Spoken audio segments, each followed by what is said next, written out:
ama sahin ka channel iron tlaw wangin lom thu ka soye voin hi mars ni sam ni som ni panga ani ole tuna chuan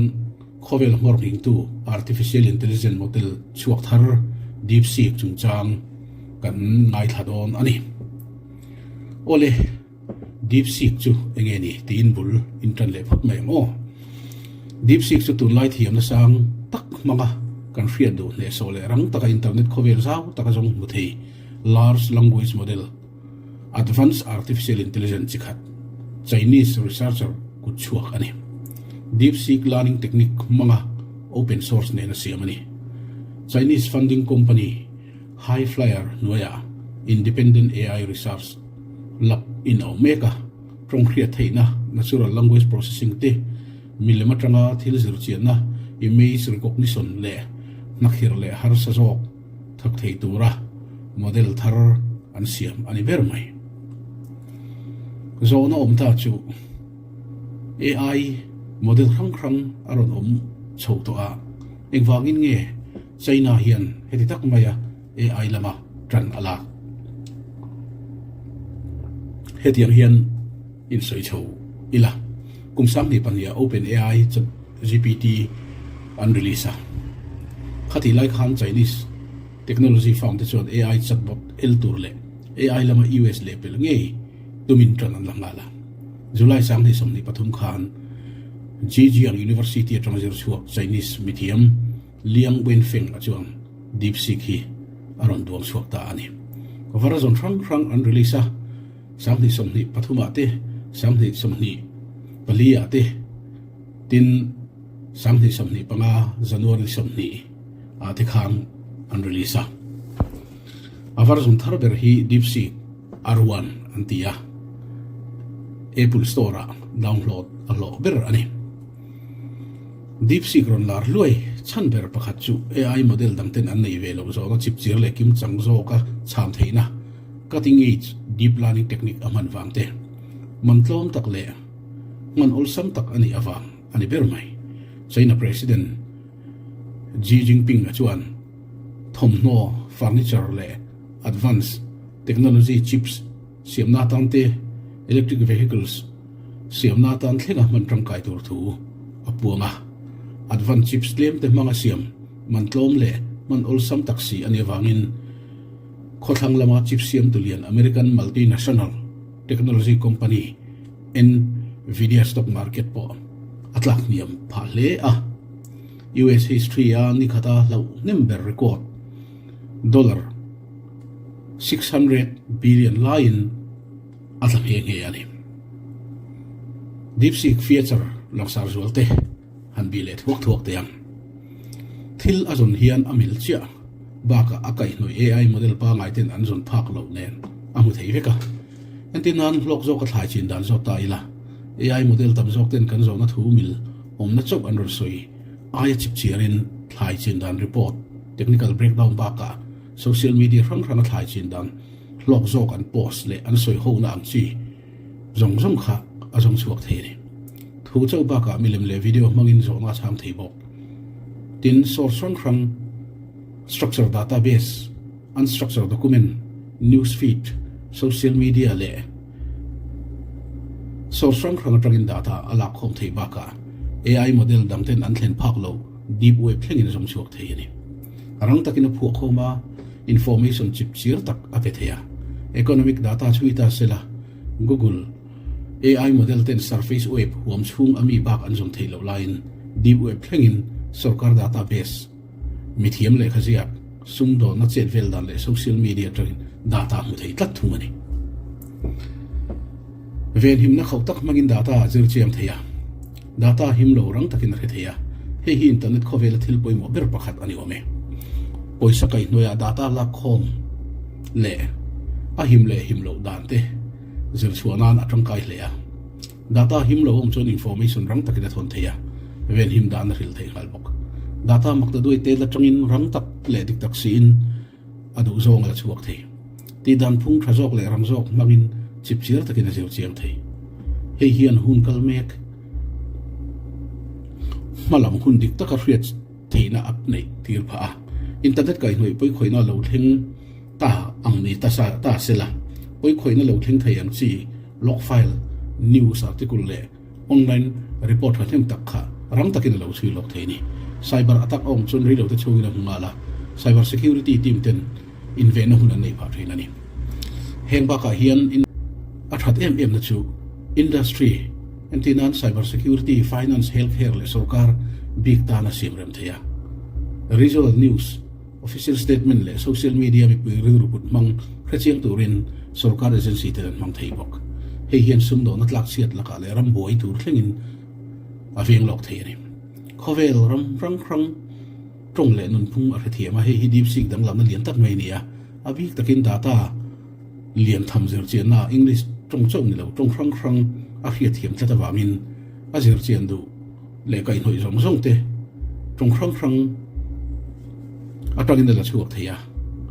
ram rang rang khrisela chungchang zer chen nan english baka chinese spanish arabic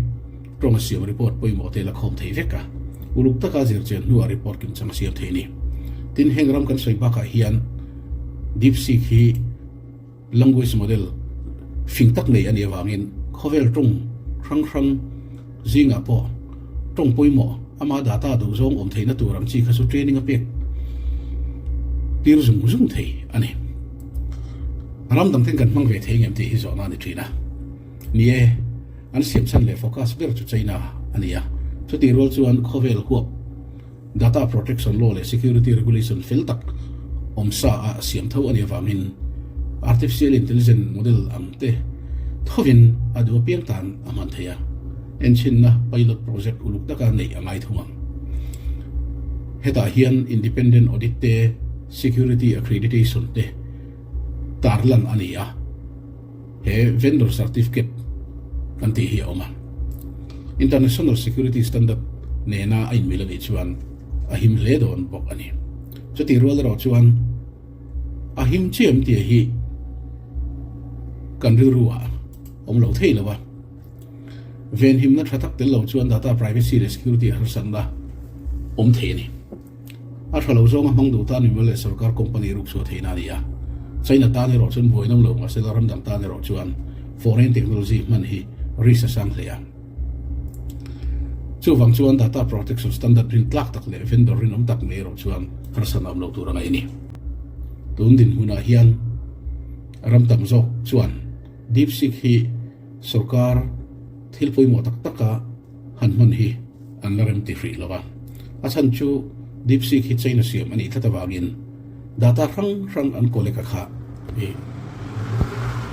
china in server an control ve tlat maya chu wang chuan data tam tak rang mi kha china hian DeepSeek mang hian aruk chu thei hi an rin tlat wang ani ome engpo ni sela khawvel a hian company rang an om thina hemi kong a hian vendor certificate kan han ti te security accreditation te a om veka heng te ram rang ina an som ngai ni a hetiang hi china po hian azom ve tho awang hian kan lo eng hi chuan ala om lo thei bok ani DeepSeek thoma lian khop maya sang ni som ni pali kumlai hol so vela tang te pakhat kum top lo ma phejan thom atam maya abik takin khol hang lama USA na ben khon ma enge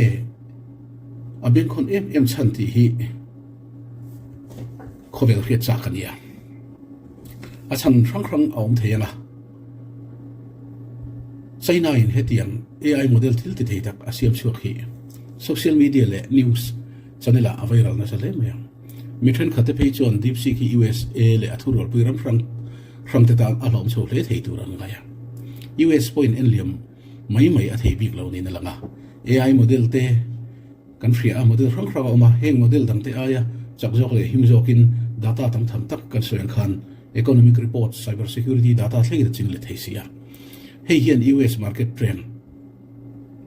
te security threat le technology lama china hi rang takin thutluk na siam tir thei dong thlat mai ni hetiang hi US in siam chuak vat thei lo ani chuan US el phak lawa china hi azuang dor thei bok ani cyber security lama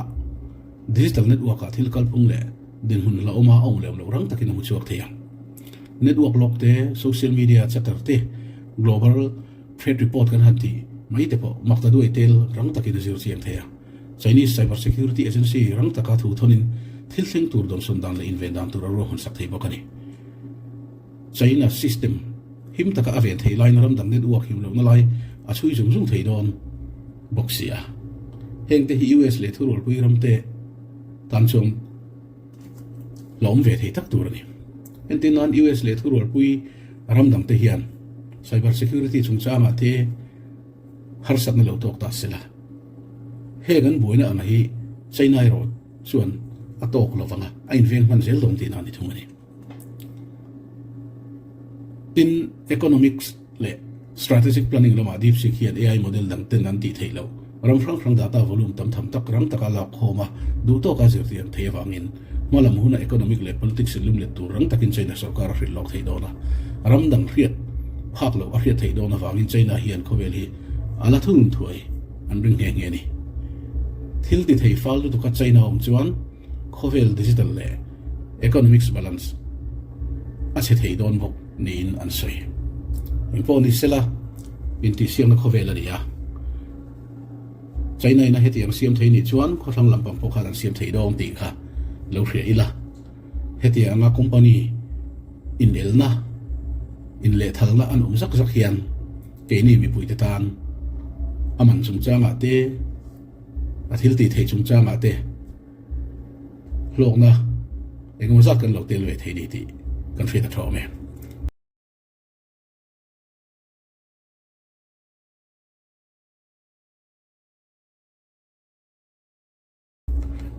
a thatna chungchang han soile lokila a thatna chu tam takom theianga alang sa zual chau han tar lamila open AI GPT model I in manol sama sen sa otlem zo pokani artificial intelligence industry rang hei open AI Google Alibaba tan competition thatak ania Alibaba page 1 Queen 2.5 max atlang zar ngalder maya tin US le western countries artificial intelligence sova in hat lova khawvel ram dang te point an siam thei ni ti aron pholam chiam le mai US siam man to tak le ngai lova sen so tlem zo China Japan le Korea te chuan an ma ni tong ngei nan mang thei ta ania chu wang chuan thatna tam tak om ngei an Kini India thleng point kan sor tang kai thei do na ni a that lo na chungchang po hi sei tur tam tak au mo me chung singa chuan phal na nei lo open AI model om sa en to na DeepSeek model hi training pack ani ti in an pu ma umaya adik lo chu kan frelova a engom chena ta chuan research ba yan nia heti ang open AI model te po an zir uluk leang te chu hriat ani tin hei ba ka amang tu te data poimo le document poimo te ala khom tru thei sia ram thlen khat te chuan heng te China sarkar in aruka lo khor khom zel an hlawani Texas sarkar phei chuan official thila man akhap mia mai baka tin chip man tlom tak an siam thei awang hian stock market arun sam thut hian US ram AI company abikin Nvidia le open AI partner chipchiar man to tak tak an har thin ka aron ko che ngal ani der maya tin global technical stock dollar trillion khat lai a hlau der boka chuti ni chuan USA te po hian ko thang lampang ho kwan an product kha aman an ron ti tlom nge ngai do na chulai ta ka chu customer te tan chuan alom ani US President Donald Trump chuan AI lama China le pelturin US company ten fi hala US le China ral thum le politics in lai chin na po ahong thui thei le turangai ani ole India chungchanga han kai taila atop lomte kalo nai to maya India rama po bo ro ka nei lian hal le maya innovative technology lama tui tak India IT Minister Aswini Vaishnaw chuan AI model mantlom tak hi India AI investment na tan man tangkai tum le he China siam DeepSeek model mantlom tak hi kum sang ni som nga chung nge ya India in generative AI model siam atum thu soi bokani data privacy le